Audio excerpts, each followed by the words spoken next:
What is up, guys? It is Coasters and Things here today, and today I'll be ranking what are, in my opinion, the top 10 roller coasters at Kings Island.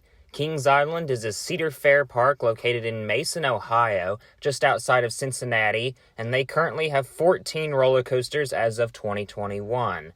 I have been here twice now, and have very much enjoyed it both times. Their roller coaster collection is very good, among the best in the country.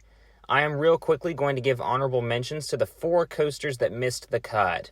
These include Woodstock Express, a PTC Junior Wooden Coaster, Invertigo, a Vekoma Invertigo Coaster, Flying Ace Aerial Chase, a Vekoma Suspended Family Coaster, and Great Pumpkin Coaster, an E&F Myler Kiddie Coaster. Without further ado, let's jump into the list. Starting off at number 10 is Backlot Stunt Coaster. This is a Premier Rides family coaster that features LIM launches. It launches you from 0 to 40 miles an hour straight into a surprisingly forceful upward triple helix.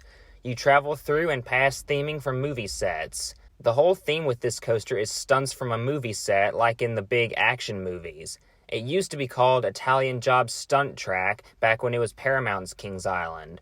Of course, the most famous part of this coaster is right at the end when it busts through the billboard. That's a great photo op. Plus, this ride is glossy smooth. A very good family coaster. Number 9 is Adventure Express. This is a classic aerodynamics mine train, and it is one of the top mine trains out there, I feel. It is very smooth, has good pacing to it, and has some unique theming at the end. You pass through tunnels and by trees as well, which makes the setting very good for this coaster. Now, unfortunately, the ending of this coaster is one of the most anticlimactic endings ever. You literally end just by going up a lift hill and into the final brakes. But during that last lift, there is this temple that you go through with statues of drummers moving their arms up and down. This is a great family coaster. The kids like it, and so do the adults. Coming in at number 8 is the Bat. This is an aerodynamic suspended coaster, one of the few left in existence. This is a great coaster for kids looking to step it up from the family and kiddie coasters. It has some thrilling moments to it, not to mention the swinging coaster cars add another level of thrill to it. The cars are rather tight. It feels like you're sitting in a pod. It has one really unique bank turn, which gets really close to the path right next to it. It has some good speed to it. It never loses it through the ride. Now, if you are familiar with Kings Island's history, at one point a long time ago, they had another coaster called the Bat, which was the first ever suspended coaster. That ended up being a failure, and 10 years later, this one was built. This coaster was originally named Top Gun, back when it was Paramount's Kings Island. Then after Paramount left, it was called Flight Deck for a little while, and then renamed once again to the Bat to pay homage to the original Bat. The only downside is this coaster is way down at the bottom of a hill, in which you have to walk down a very long path to get to it. This is a rare coaster model that everyone needs to try and ride. I'm a big fan of the Bat. Number 7 is Flight of Fear, the indoor launch coaster by Premier Rides. This ride, along with Flight of Fear at King's Dominion, were the first ever LIM launch coasters. They were, in my opinion, the first modern launch coasters. They opened in 1996 and feature really compact layouts, commonly referred to as spaghetti bowl layouts. It features linear induction motors in which negative electricity flows through them, rocketing the coaster down the launch track. This ride features 4 inversions, including launching you straight up into a cobra roll in complete darkness. It's not the smoothest, it is a bit rough at certain points, but not too bad. Plus, I really like the outer space theme that it has. The one bad thing with this coaster is that it always has very slow operations, and this coaster consistently gets long waits. But other than that, Flight of Fear is a fun launch coaster. Number 6, Major Trigger Alert. I know most enthusiasts would definitely have this higher, but not me. I know I'm going to receive some flack for this, but coming in at number 6 is Banshee. I know there's some people out there who would absolutely have this in the top 3. So why did I put it at number 6? Here's why. It is so incredibly rough. This is no question the roughest B&M coaster I have ever ridden. It's so shaky it's not even enjoyable. Like, the stand-up coasters I have ridden have been smoother than this. This is undoubtedly my least favorite B&M invert. Plus it has vest restraints, which are nowhere near as good as the typical over-the-shoulder restraints that all the other inverts have. On the positive though, this ride has a great first drop. Being that there's no pre-drop like on most other B&Ms, you just get whipped down the drop. It is also very photogenic. I like how there's the Banshee scream right before you go down the drop. I also really like that last inversion, how you go so slow through it. Now, I can't mention Banshee and not mention its predecessor. If you know anything about Kings Island, you've probably heard of one of the most infamous roller coasters of all time, Son of Beast. In terms of size, Son of Beast was one of the biggest wooden coasters in the world. It held a bunch of records. Perhaps its most notable record, though, was that it was the only wooden coaster in the world to go upside down. It featured the world's only vertical loop on a wooden coaster. This was Son of Beast's signature element.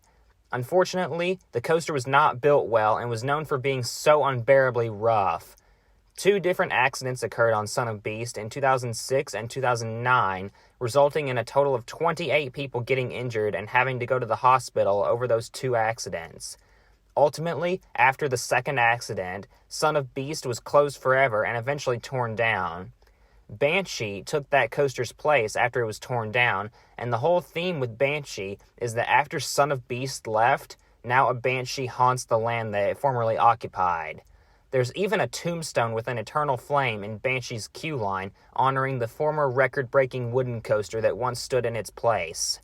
I really like that Kings Island pays homage to its former biggest coaster. We're at the halfway mark. Number 5 is a classic. It's the Racer. This is the park's oldest coaster. It opened in 1972, the same year the park debuted to the public. As the name suggests, this coaster has 2 sides to it, the red side and the blue side. I personally prefer the red side as I found it a tad smoother and you seem to win more on the red side. This coaster has some really good airtime. It just has that classic feel to it that I love. You don't get that with today's roller coasters. At one point in time, the red side on this coaster ran the trains facing backwards. I would really like to see that return someday. The Racer is very significant to the coaster world as it was the coaster that reignited the coaster industry. You know all those big, tall, awesome roller coasters that we have today? Well, we might not have them if it weren't for the creation of the Racer. When Kings Island first opened in 1972, this was the standout attraction. Next year, this coaster will be 50 years old, which is absolutely insane. This coaster was also featured on an episode of the classic TV show The Brady Bunch in 1973. I'm a big fan of the Racer and always enjoy taking a ride on this classic PTC racing wooden coaster. Taking the number 4 spot is what many people consider the park's signature roller coaster, the Beast. This in-house built wooden coaster is legendary among roller coasters. This ride holds the record for the longest wooden roller coaster in the world, 7,359 feet of track. That is way over a mile long. That is incredible. It goes all the way back out into the woods and back. It features 2 lift hills and also has this insanely long helix at the end. One of the best helixes on a roller coaster. For the longest time, this was the coaster that coaster enthusiasts would flock to Kings Island for. Now, on my recent visit to Kings Island, this coaster was closed, which was very disappointing. I only got 1 ride on this on my first visit at night in the back row, and sadly, that 1 night ride is going to stay my only ride for now. So no, I still haven't ridden it during the day, but just judging off the night ride though, this coaster gave an incredible night ride. You can't see a thing. It is pitch black darkness. I will never forget that as long as I'm a coaster enthusiast. We're now entering the top 3. These are the really good ones. All 3 of these coasters are in my top 25. Coming in the number 3 spot is Diamondback, the B&M Hypercoaster. Out of all the B&M Hypers I have ridden, this one is my favorite B&M Hyper. Yep, You heard it, I prefer this over Goliath, Intimidator, and Raging Bull, aka the other B&M hypers I have done as of right now. What I love about Diamondback is when you're in the back row, you get pulled over those hills very well and you come up out of your seat a lot. This coaster has outstanding floater airtime.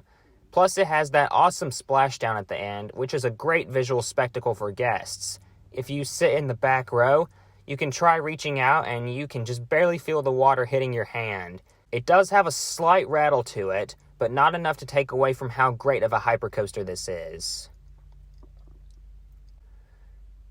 Number 2 is Mystic Timbers, the GCI wooden coaster. This is my favorite GCI out of the handful that I have ridden. I like how it has an out and back layout as opposed to most GCIs which have twister layouts. It's so incredibly smooth and it always is hauling the mail every time I've ridden it. This coaster has a lot of surprising ejector airtime, way more than other GCIs. I recently got my first front row ride and that was awesome. I like how it goes over the water where the River Rapids ride is. At the end of the ride is of course the shed. The shed was a bit of a letdown from the start, but it really is just meant to be added theming on the brake run. It's certainly better than nothing at the end of the ride. I've ridden this coaster 3 times now, and in the shed, I have gotten bats twice and snakes once. I still have not gotten trees yet, which I have heard is the hardest of the 3 to get. I have absolutely loved Mystic Timbers every time I have ridden it, and it used to be my favorite coaster in the park after my first visit in 2019. Finally, coming in at the number 1 spot is the newest coaster at Kings Island. It is Orion. This is a B&M Giga coaster, and it has a very different layout than the other Gigas out there.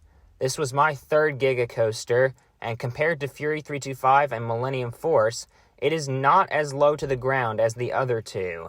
Instead, it has moments very high off the ground. The drop is amazing. It is 300 feet tall and is actually steeper than the other Gigas I have ridden at 85 degrees.